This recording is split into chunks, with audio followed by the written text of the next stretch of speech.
All right. Shoot. Getting ready for an arch rival. I mean, what's the talk so far in the locker room? Well, this is a good football team.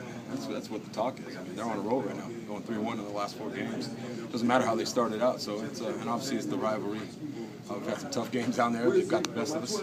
So it's important that we go out there and keep doing what we've been doing. And we got to bring our A game because that's what it's going to take. What's scary about these guys on defense? Look like they've kind of figured out a little more pressure on offense in the last couple of weeks. Maybe it's their blitz package. I'm sure Vilma had a lot to do with that, him coming back, putting guys in the right position. But they're just, for whatever reason, it definitely looks different from their first 4 games versus their last 4 games. They're running around playing some good football. So I think they're back to the team that they could be and that they can be. So it's going to be tough for us to go up there and get that victory. Coach Vid, he's one of my coaches. He's up in Green Bay at the same time. He was saying that you can't analyze the defenses anymore based on the yards because of, passing offense, passing league and stuff, and that the real stats are turnovers and red zone scoring. Yeah, well, that's true. That's pretty much accurate, you believe? That's accurate. And obviously a guy like Joe Vid, I had him out there. Yeah, he was with you for 4 years in He Kansas knows what City. he's talking about. He's a great coach. And I think with him coming back to the helm of that interim head coach, he's probably bringing some new ideas, stuff that he knows. He's been around for a while, so yeah, he knows that's where defense is won. It's turnovers. If you can get turnovers, that's where games are won. If you can win the turnover ratio and you can force teams into turning over and you don't turn it over on offense, you're gonna have good chances of winning that game. So we got to keep doing with our formula though. That's not killing ourselves, no penalties, and making sure we hold on to that ball. Tony, you expecting a track meet in this type of game? What's it? Yeah. Well, if you look at it, you probably think it would be some type of track meet going on. But I like our defense. Our defense is playing pretty well right now, and offensively, our running game is going, especially after last week with Michael Turner going on 100 yards. So hopefully we can go in there and control the clock, run the football a little bit, and keep a good balance instead of letting it get out of hand and get into a track meet. That's tough to do against a guy like Brees. Coach Null was saying their defense is trending up right now. They obviously got off to a real tough start. Going against a guy like Spagnuolo and whatnot, I mean, he's going through some tough times, the last couple of years. But you really have to plan on this guy playing, and the Saints playing pretty much a perfect game, even though they've had some problems. They got a what now? I'm sorry. What's the question now? I'm sorry. No, they've been trending up a little bit, but you got to plan on them playing a perfect game. Yeah, I would. I think, like I said before, it doesn't matter which team we're playing against this week because we're undefeated. Why wouldn't a team want to come in and say, we can beat one of the best teams in the NFL? So, and obviously they're our arch rivals. They're in our division. They have every reason to come out and play hard, just like we do. We want to go out there and we want to keep doing what we've been doing and keep getting better. For us to go in there, this isn't. Obviously they start out 0-4, but I'm looking at that 3-1 record for the last month. So they're playing some real good football right now. It's going to be tough for us to go in there and get that victory, but I think we're up to the challenge. Which one of the linebackers are you expecting to see, and do they use Harper or Jenkins to help out? Well, if you go on what they've done to me in the past, you're going to see Ron Harper. He'll probably be guarding me a lot. Linebackers, maybe I'll go against Curtis. Sorry, go against Kurt every once in a while, but more likely it's going to be Shanty, 58, or Harper.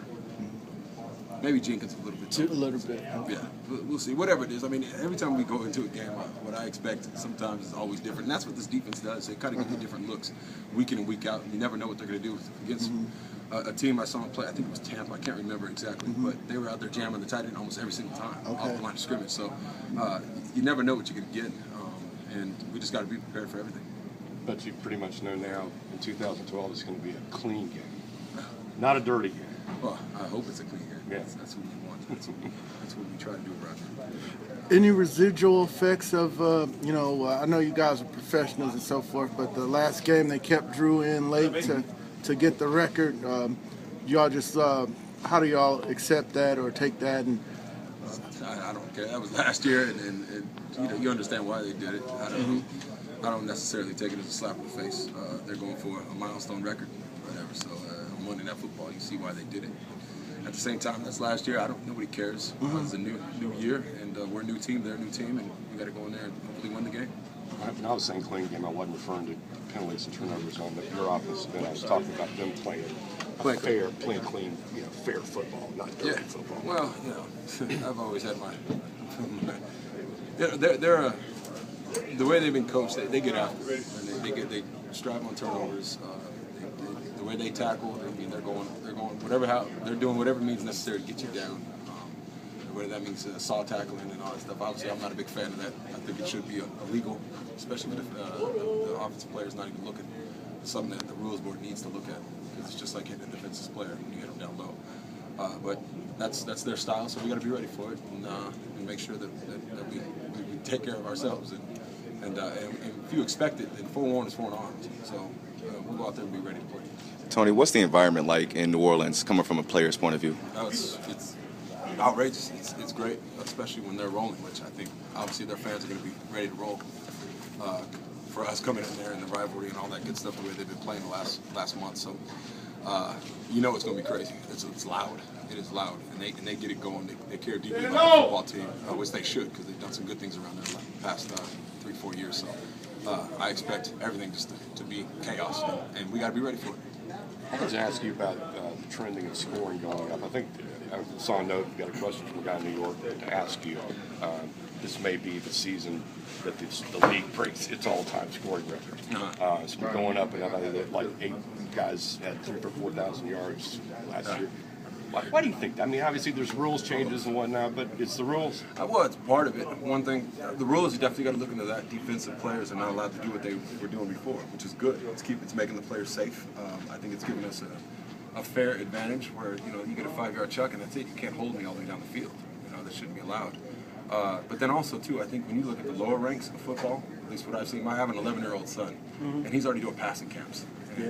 These high schools, when I was in school, I think we played one passing camp tournament, and that was like the big thing during the summer. But now these guys are doing this week in and week out. So you're coming into growing up with that environment. We're passing the ball, we're spread offenses, and you're seeing it carry over to the NFL now, and guys are coming up putting up huge numbers.